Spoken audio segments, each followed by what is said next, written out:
24 तारीख को घर के सामने में दो महिलाओं के द्वारा लड़ाई हो रही थी बच्चों को लेकर के, जिसके बीच बचाव में हम बीच में गए थे।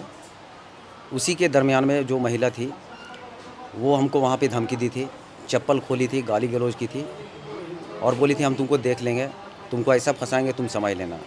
आपने सुना है एक कहावत की बेगानी शादी में अब्दुल्ला दीवाना। तो शहाबुद्दीन भाई जो है ये दो लड़कों की लड़ाई या दो महिलाओं की लड़ाई को सुलझाने के लिए अपने एरिया में गए थे और वहाँ पे इन्हीं के ऊपर जो है आरोप लगाया जाता है और इनके साथ मारपीट की जाती है। पंचायत में भी कुछ फ़ैसला नहीं होता है और आज इनको मार के इनका पैर तोड़ दिया जाता है। इनके फैमिली के साथ जो है मारपीट होता है। इस तरह घटना को लेकर पुलिस तो खैर एक्शन में आई है क्योंकि पत्रकार हैं और प्रेस क्लब ने भी संज्ञान लिया है। लेकिन आप देखिए कि अगर अकेले ये कहीं भी जाएंगे तो फिर इनको जान का खतरा मंडरा रहा है। शहाबुद्दीन जी ने बताया किस तरह से जो है पूरी कहानी हुई इनके साथ और कैसे छोटा सा मामला जो है इतना बड़ा हो जाता है। तो आपको भी सतर्क रहने की ज़रूरत है और ध्यान देने की ज़रूरत है इन छोटे छोटे मामलों को कैसे आप सुलझाएं। ज़रूरी है कि अगर सीसीटीवी नहीं होता है इनके घर में तो शायद वो लोग ये मानते ही नहीं कि वो लोग उनके घर में गए हैं और मारपीट किया है। तो देखिए छोटा छोटा चीज़ कितना इंपॉर्टेंट होता है। ये सीसीटीवी के वजह से आज शहाबुद्दीन जी बता पा रहे हैं कि कितने लोग उनके घर में आए थे। खैर एक व्यक्ति की गिरफ्तारी हो गई है और ये गुहार लगा रहे हैं कि और भी लोगों को गिरफ्तार किया जाए क्योंकि ऐसे ही अगर नहीं किया जाएगा तो गुंडों का जो है मनोबल जो है वो लगातार बढ़ता रहेगा। मेरे साथ शहाबुद्दीन जी हैं, मेरू में हैं, पत्रकार हैं और इनके साथ एक घटना घटी है जिसमें इनकी पैर टूट गई है और अभी वो एडमिट हैं सदर अस्पताल हज़ारीबाग में। क्या हुआ था पूरी घटना शहाबुद्दीन जी और क्या कार्रवाई की मांग करते हैं?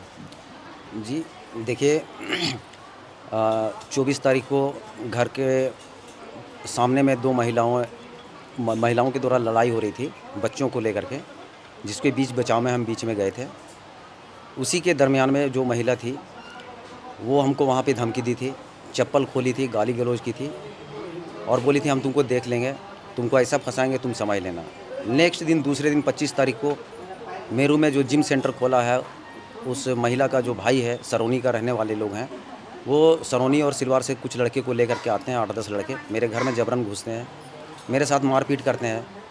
जब हम देखते हैं कि इन लोग भारी पड़ने वाला है, मेरे घर में कोई नहीं था चूँकि हमारे अम्मा अब्बा हज के लिए गए हुए हैं और हमारे ससुर जी का इंतकाल हुआ था तो घर में कोई नहीं थे, सब गए हुए थे। 40वां का प्रोग्राम था वहाँ पे और हम भी जाने ही वाले थे, शाम को 6 बजे निकल रहे थे। उसी दरमियान लोग घुस करके मारपीट करते हैं।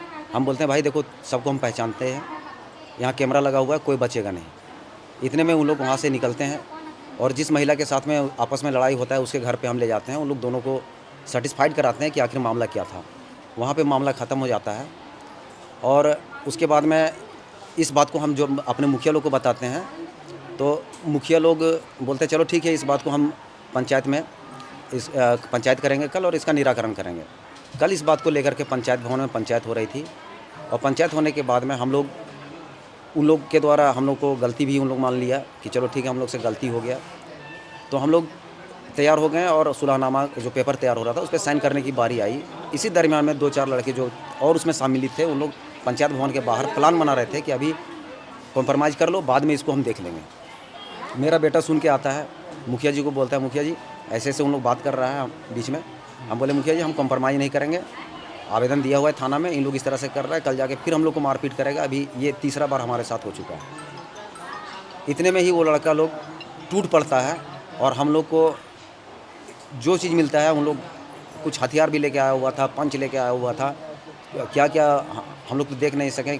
और जिसको पाया हमारा बेटा को मारा, कट गया। हम मेरे सिर में मारा, यहाँ पे छेद हो गया। लात से पसली में मारा है, मेरा पसली यहाँ पे पूरा दर्द से अभी जो है डॉक्टर छुट्टी नहीं दे रहा है। अभी इसका वो जांच करके गया हुआ है। मेरा पैर टूट गया है। थाने में आवेदन देने के बाद भी कार्रवाई अभी तक शून्य है।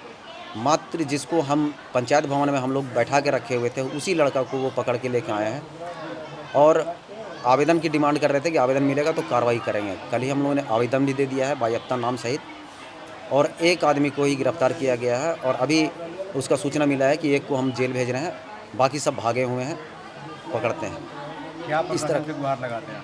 प्रशासन से यही गुहार लगाते हैं कि जितने लोग हमारे घर में घुसे थे और जितने लोग सीसीटीवी कैमरा में पहचान आ रहा है और जिन लोगों को बायाप्ता हमने नाम सहित आवेदन दिया है, उन लोगों की तत्काल गिरफ्तारी हो और इन लोगों को जेल भेजा जाए। इन लोग से हम लोग को अब तो और भी डर है कि अगर अभी इन लोगों को नहीं पकड़ा जाता है तो आगे चल के, अभी तो हम राह चलते हैं हम लोग पत्रकार आदमी कहीं भी घूमते रहते हैं अकेले। हमें डर है कि इन लोग और फिर आगे चल के अपने से या किसी दूसरे से इन लोग मार कर सकते हैं या हमारा जान भी ले सकते हैं।